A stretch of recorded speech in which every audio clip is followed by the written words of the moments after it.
No, muy bien. Bueno, lo hemos invitado a Tito Domina en su carácter de escritor e historiador. Sí, señor. Lo dejamos un rato tranquilo al Domina concejal. Con el saco de historiador. Con el saco de historiador, que tiene que ser el más viejito. Sí, clásico. A usted tiene distinta ropa para cuando... Claro. No, eso es un clásico. Soy como Aldo también Sí. es un clásico, muy elegante, pero un clásico. Sí. Un clásico. Bueno, no tanto allá. No, ya eso es más moderno. Sí, más Bueno, fácil. lo hemos invitado a Domina para hablar sobre este fenómeno del cura brochero, que en realidad es un fenómeno. Bueno, veíamos esta mañana los móviles de nuestro canal allá en la zona, en Villa Cura Brochero, el movimiento que se ha generado en torno a él, y está bueno que nos pinte y que nos cuente quién era en definitiva este cura Gaucho, este gran personaje que trascendió la sotana. Fue mucho más allá que eso, ¿no? Así es Aldo, y va a formar parte ya de un casting selecto de cordobeses famosos, Sí.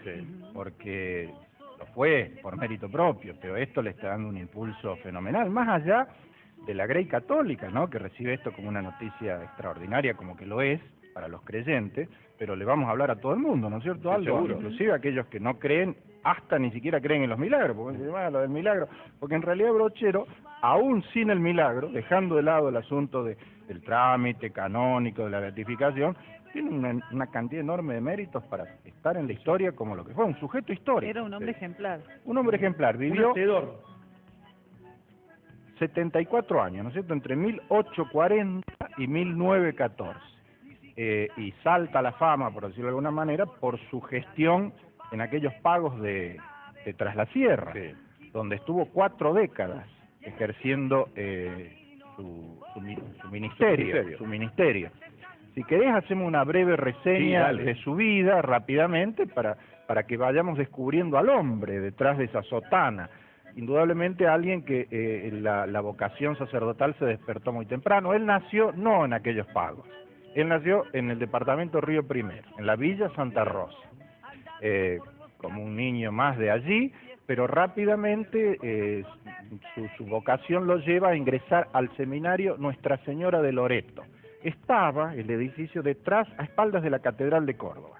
Allí estaba el viejo seminario, estamos hablando del año 1856, cuando en el país había un lío bárbaro, Unitario y federal en plena puja. divididos, la provincia de Buenos Aires dividía la Confederación Argentina, que tenía la capital en Paraná, y la jerarquía eclesiástica pisaba muy fuerte.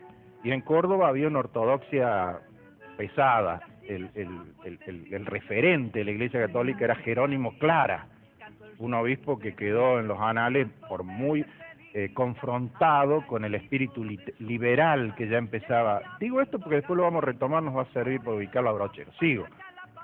Seminario Nuestra Señora de Loreto, pasa por la universidad, se ordena como sacerdote en el año 1866, un brochero de 26 años, pasa a formar parte del clero secular.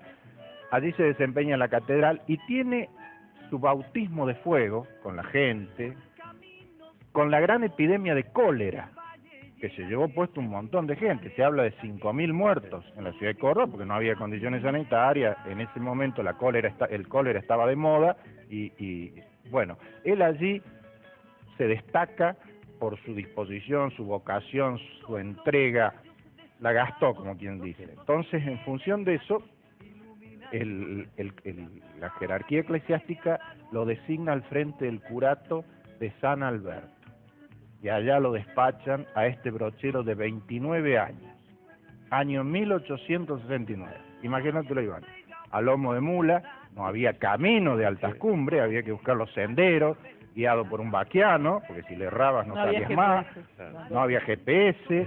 3 días le lleva con sus noches al joven párroco, designado al frente del curato de San Alberto. ¿Y qué había del otro lado de la montaña? Nada, casi un inmenso desierto, porque si bien los registros históricos dicen que vivían 10.000 personas, pero en una extensión geográfica entre los cerros, entre los montes, no había grandes ciudades. La única ciudad que existía, Caserío, digamos. San Pedro, que era la cabecera del departamento San Alberto, donde iba el cura. Villa Dolores apenas nacía, había nacido ahí hacía poquito. San Pedro, lo más viejo que hay en aquella zona, y después para allá, para el más al norte, Cruz del Eje, pero Esos 10.000 vivían en ranchos diseminados en las sierras, criando sus animalitos, cultivando alguna cosita, una gente sin escuelas, sin caminos, sin hospitales, abandonados de la mano de Dios y muy separados del resto de Córdoba. Tal es así que la historia de ese oeste cordobés está mucho más ligada a la historia de Cuyo, ya hablo de la historia regional, ¿no? De los caudillos que anduvieron por San Luis, por La Rioja, eran los pagos del Chacho Peñalosa. El Chacho Peñalosa entraba y salía de ahí, el caudillo riojano. Más ligado a la historia del oeste y de las provincias cuyanas que de Córdoba, porque había esa frontera, esa barrera, que era esa tremenda montaña. Bueno, allí llega nuestro cura, José Gabriel Brochero, se instala en la Villa del Tránsito, como dijiste, Aldo, un caserío, un villorio. Villa del Tránsito es lo que hoy se llama Villa Cura Brochero y que mañana va a ser, va a estar colmada de todos esos fieles, exactamente. Y él ahí inicia una tarea evangélica, pero no solo llevando la palabra de Dios, o yo diría más que llevando la palabra de Dios, procurando aliviar la situación de postergación, de incomunicación, de exclusión, de pobreza, de desarraigo de toda esa gente. Y lo hace con una entereza y una entrega tal que muy pronto se convirtió en el referente de todos ellos, como una especie de padre protector. Todo el tiempo recorría el curato, que era extenso, por esos senderos de las serranías, visitando los ranchos, aliviando a los pobres. Y tal vez también a la manera de un político, ¿no? Buscando cómo resolver los problemas de población que había, los problemas concretos que tenía la gente. ¿Querés que metamos la política? ¿Tuvo participación política? Mucha. En lugar de... O sea, él era un hombre de la iglesia, un sacerdote al servicio de pero muy comprometido con su tiempo y su gente. Entonces, como además era un criollo pícaro, ¿qué vio? Dijo, si yo acá no establezco una relación con el poder político, acá nunca va a pasar nada, porque a esta gente, ¿quién la va a sacar de este estado de pobreza, de marginación? Él tenía una carta en la manga que era su buena relación con un peso pesado de esa época. Yo recuerdo, llegó en 1869, en 1883, y entre 1883 y 1886, cuando él ya había tomado los remos, el gobernador de Córdoba se llama Miguel Juárez Celma, referente del Partido Autonomista Nacional, sinónimo de oficialismo en política, concuñado de Julio Argentino Roca. Juárez Celman casado con Elisa Funes y Julio Argentino Roca con Clara Funes, de la Estancia La Paz. O sea que el vínculo... Y Brochero había establecido un lazo de amistad cuando pasó por la Universidad de Córdoba con Miguel Juárez Celma. Se carteaban, se tuteaban, había un afecto muy importante, tanto que logra una proeza, que es llevar a un gobernador a aquella zona, que ni pisaban, que iban a cruzar tremendo. Lo llevó, la remó hasta que lo llevó, para que Juárez Celman comprobara con su propio ojo cuánta ayuda necesitaba esa gente. Y bregó Brochero por todos los medios para ayudar, nunca pidiendo para él, sino siempre pidiendo las pocas cartas que hay, que se pueden comprobar como documentos históricos, pidiendo para fulano, para mengano, que le liquiden los sueldos al comisario, que es muy buen comisario, pero hace 7 meses que no le mandan los sueldos, que le ayuden a fulano a... Esteban, es cierto que el cura era un hombre vehemente, de carácter fuerte, y perdón la palabra, ¿no? A lo mejor no es muy televisiva, pero que era un puteador. Él usaba un lenguaje muy criollo, propio de la gente con la que eran sus interlocutores. Él no era un intelectual, o sea, yo por ahí veo que le dan un cierto perfil intelectual. Yo creo que el hombre tenía un gran sentido práctico, que interpretaba y ejercía el evangelio a lo brochero. El evangelio según Brochero, suelo decir yo, que es una forma de aplicar el evangelio de acuerdo a las características y la identidad de los personajes a donde te mandaron a hacerlo. Porque si vos le caes a hablar en latín, allá, los paisanos de allá, entonces era, como decís vos, puteador en el sentido de usar el mismo lenguaje. Por eso él tenía frases como esta, que escuchadas acá en Córdoba, en los salones aristocráticos, hacían ruido. Decía, Dios es como los piojos, está en todas partes, pero sobre todo donde hay pobres. está usando una metáfora, una parábola, para que todo el mundo entienda esas cuestiones. O, por ejemplo, Dios es como la lluvia, a todos moja.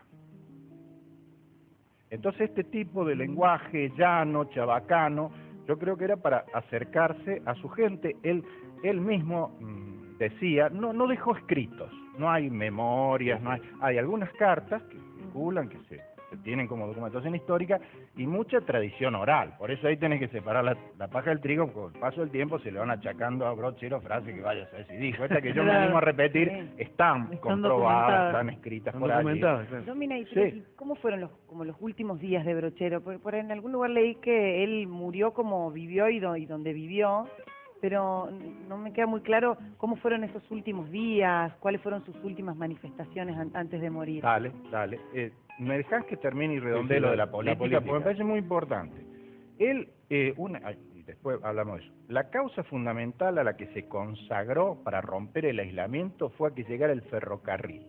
De la novedad de esos años, volvemos al túnel del tiempo, 1880, 1890, era que el ferrocarril empezaba a comunicar un país que era un gran desierto.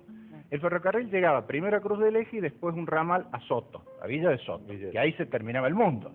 Porque después de Soto, para seguir donde venís hoy, ¿no es cierto?, a Mina Clavero ni existía. A la Villa del Tránsito, donde él tenía su parroquia, y seguir a San Pedro, era una huella. Entonces él quería traer el ferrocarril. La remó, y con la buena noticia para él, que Juárez Celman, su amigo personal, con el que se carteaba, como dijimos, pasa a ser presidente de la nación, porque es el que sucede a Roca, a su concuñado, porque era tomar la boya me la mía en esa época, el roquismo era el poder dominante, y es presidente de la nación en el 86 y el 90. Brochero debe haber dicho, esta es la mía, ahora no. Acá está, claro. Y sin embargo, pese a que Juárez Celman hizo, evidentemente, siempre luchó a Brochero, no se concretó este sueño, no se concretó. Tal es así que él muere, y después lo vamos a retomar, yo creo con esta frustración, que hablando de política, fíjate esto que interesante, lo lleva a un giro en su visión política. Él hasta mientras Juárez Celman vivió, 1909, era un unitario, digamos. Era un conservador. Tal es así que la jerarquía de la iglesia, y retomo lo que les dije antes, era muy dura con los liberales. No olvidemos que los roquistas eran bien liberales. Enseñanza laica, registro civil, matrimonio civil, eso paraba los pelos de la jerarquía eclesiástica ortodoxa, porque quería mantener todo eso bajo la jurisdicción de la iglesia, como había sido en los 400 años anteriores. Entonces no veían con buenos ojos que un hombre de la iglesia tuviera tan buena onda con estos liberales. Y Brochero se lo tomaba en broma, como decía Vaquita, él decía, sí, los voy a ver a mis masonitos, porque además lo cargaban con la masonería a todos estos personajes. Entonces, él tiene un giro político cuando Juárez Celman muere, él se siente decepcionado y defraudado, inclusive con uno de los referentes más importantes, con quien también tenía una buena relación, Ramón J. Cárcano, que era de ese mismo bando. Él sufre Brochero una frustración porque no ve consumado su sueño. Tal es así, y vamos ya a los últimos años, que cuando asoma el radicalismo como alternancia política y sube en el horizonte la estrella de Hipólito Yrigoyen, Brochero hace un cambio y le pone ficha a los radicales. Estamos en 1912, 2 años antes de su muerte. Lo conoce a Yrigoyen, porque Yrigoyen viene a Córdoba, después de la sanción de la ley Sáenz Peña, a bancar a sus candidatos. El radicalismo venía ahora a pelear en el terreno electoral con la ley del voto de la Sáenz Peña. Sí. Se hospedó en el viejo Hotel San Martín, y un lazarillo lo conduce a un viejito Brochero muy enfermo de lepra, porque en orden a su sacerdocio y su contacto tan íntimo con los enfermos había contraído lepra, ciego, sordo, y sale muy emocionado, eso está cronicado, del encuentro que tiene con Hipólito Yrigoyen, la figura ascendente en la política argentina. Y a partir de allí le hace campaña a los radicales, pide el voto, no solo en Tras la Sierra, sino en Santa Rosa de Río Primero. Él ya estaba muy enfermo, pero intentó que la paisanada, que su gente, apoyara a los radicales. ¿Sabe por qué? Aldo decía, esta gente nos va a cumplir. Bueno, no se dio porque en la elección no ganan los radicales, te voy cerrando el cuentito de su muerte.